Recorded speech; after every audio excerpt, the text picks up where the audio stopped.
Sup bossos, are we finally getting the Isabel buffer? Maybe. Shipped up, just posted half an hour ago, a little bit less maybe. The Arcana kit. So let's talk a little bit about what's going on with this kit. If it's worth pulling on in my opinion. And first impressions, early impressions if you will, on the kit. A couple of weird things. This is the highest buffer in the game right now. It's stupid. Almost 200% attack damage. More than 200% attack. Makes no fucking sense to me, but it is what it is. But before we get into this, as usual, hello the internet, welcome back to the Waifus. It's your favorite gambling addict, Sefhi. Today's topic, Arcana's kit, and in my opinion, if you should pull or skip. Before we start, leave a like, subscribe, thank you to all my patrons. You can join them with the link in the description down below. And let's get started with the Arcana kit preview. Like I was saying earlier, well, first of all, actually, before we go into the kit, let's check the animation, okay? For those of you who have not seen it yet, let's mute this. No fan service. I'm gonna be honest, there is no fan service in here. Anyone saying there is fan service is copying really hard, and maybe in game looks better, but I don't think so. Her person animation is pretty cute. I like it. I would not go for MLB, for a character that's not limited, or a buffer that works mostly with Isabel, but it's pretty cute.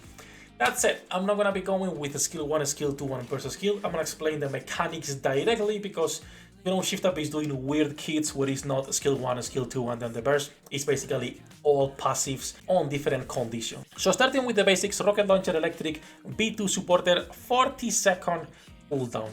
That's a little bit iffy, but if she was a 20-second, she would be too broken. Like literally, she would be just too strong, so this is why they made her a 40-second. So, let's start with the basics. The burst skill, Shackles of Destiny. This affects all electric code allies. First of all, Wheel of Fortune, attack damage increased by 10% for 10 seconds, and then affecting all enemies, 300% of final attack, whatever, but damage taken increased by 10% for 10 seconds. Pretty good. Now, remember, it's important, Wheel of Fortune 10 seconds, okay? That is the condition to proc all her kit. And it lasts 10 seconds, which is the whole duration of full burst. But, as you can see, her skill 1 and skill 2, both of them, Awaken of Destiny and Cycle of Destiny, activate when full burst ends if she is on Wheel of Fortune.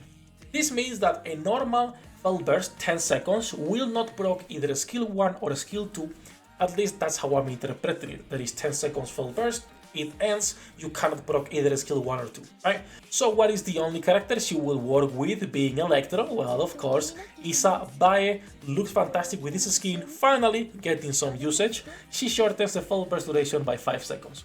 So this is why we're calling her the Isabel buffer, and why she's looking pretty strong just by her numbers alone. So let's assume you are using Isabel and you have shortened the full burst by 5 seconds, right? When full burst ends, you are still in Wheel of Fortune. So to all 3 burst 3 electric code allies who previously casted their burst skill, you will be giving them a cooldown of a skill 2 decreased by 75% for 15 seconds, and attack damage increased by 180%.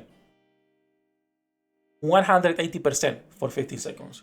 Also, when the full burst ends, doesn't matter if you are in Wheel of Fortune or not, you will also be giving 5% of caster's attack for 10 seconds, which is nothing, but hey, it's a little bit of a buff, so we take it. Now, this Magician, cooldown of a skill 2 reduced by 75%. We have to understand that, once again, the only Electro unit that can benefit from this, an active skill, is Isabel. Isabel's skill 2 is 15 seconds, this reduced by 75% is around 11.5 or whatever it is, meaning you will be having a 3-point-something second cooldown on this active skill Pointed Feather, dealing at level 10, I believe is 170, 180 to 5 enemies, with also 180 increased attack damage, right? So she will spam these 3-4 times before the next rotation. That is pretty good. That is pretty good, but I am not sure, if I'm honest with you guys, if that is enough to make Isabel great. That's the only thing she's changing, really. Of course, she's giving an incredible amount of attack and attack damage, but that's the only thing she's changing on Isabel itself. So we'll see how much of a buff this is really in-game, or if this is gonna become another case of Trina, which is a great buffer, but if you don't have a Scarlet, you really don't care, right? And you will be using her only for her burst instead. That's it about the skill 1. Let's move into the skill 2, which is the same thing, right? When the full burst ends, if you have Wheel of Fortune, you will be giving to all burst 3 electric code allies who bursted, attack increased by 180% of caster's attack. Even if it's caster's attack, just by being 180%, is stupid, right?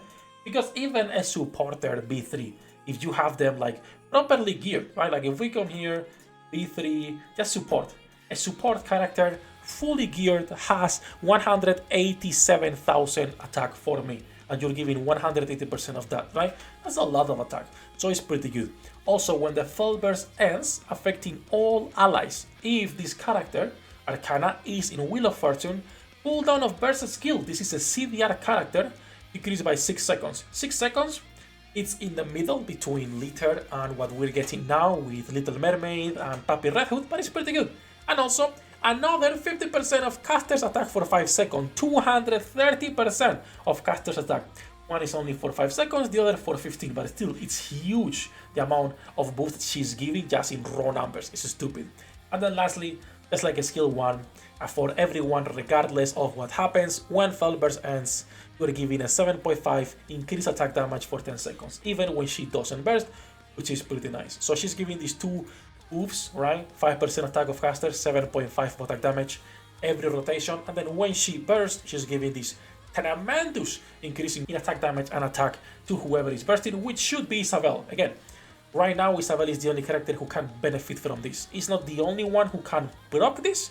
You can also be proccing this with something like Bestie and something like Mihara, the SR version, not the SSR, but it's not really worth it, right? Bestie cannot take advantage of this 180%. Same for Mihara, so it's worthless because they are not electric. If we get another electric character that decreases time, then we have a solid team, like a really solid team. That said, she's 40 seconds, so only one character can really take advantage of this. So her kit is complicated in the sense that they are stopping these skill 1, skill 2 and burst. They are just doing passives based on different conditionals. That's what they've been doing for a few characters already, and we keep seeing this trend. Honestly, even though her kit looks really good, I cannot recommend to anyone pulling until we test if it's worth, first of all, building Isabel and then building her. Now, she might be worth using on a normal team, but the problem is that you would only be getting these huge buffs if you're using Isabel, Bestie, or Mihara. If you're not using any of those characters, you're not getting these buffs. So she's worthless in that regard, because the amount that she's giving is not enough. So that is the only thing that I'm curious. Can you proc Wheel of Fortune buffs without reducing the Fell Burst duration with a normal rotation, or can it only be proc by these characters?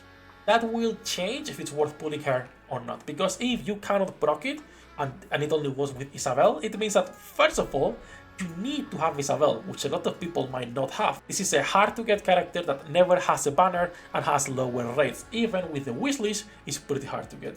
Now, I will be testing on multiple accounts to see if this is good or not tomorrow. Feel free to drop by, links in the description, and we'll be doing pulls and viewer pulls as well.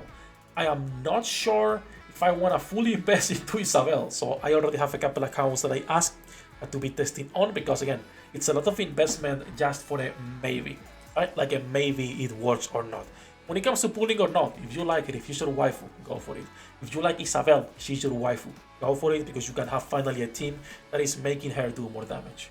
But as of right now, we need to test when we can proc her buffs, and the important part, if the 75% reduction on skill 2 is enough for Pointed Feather to be doing enough damage to justify investing in both characters. That said though, do let me know if you guys have any questions about her kit and how she works.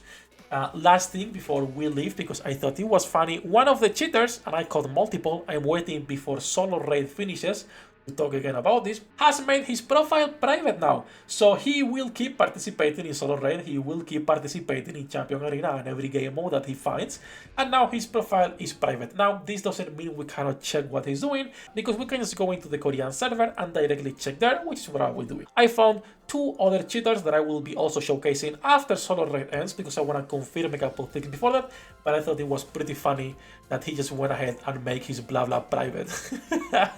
It is what it is, says la vie. That's it, that's gonna be for this video. We're gonna be live later, and tomorrow pulling for Arcana. As usual, love you all bastards, good luck with your pull dinner rates. I'll see you in the next one.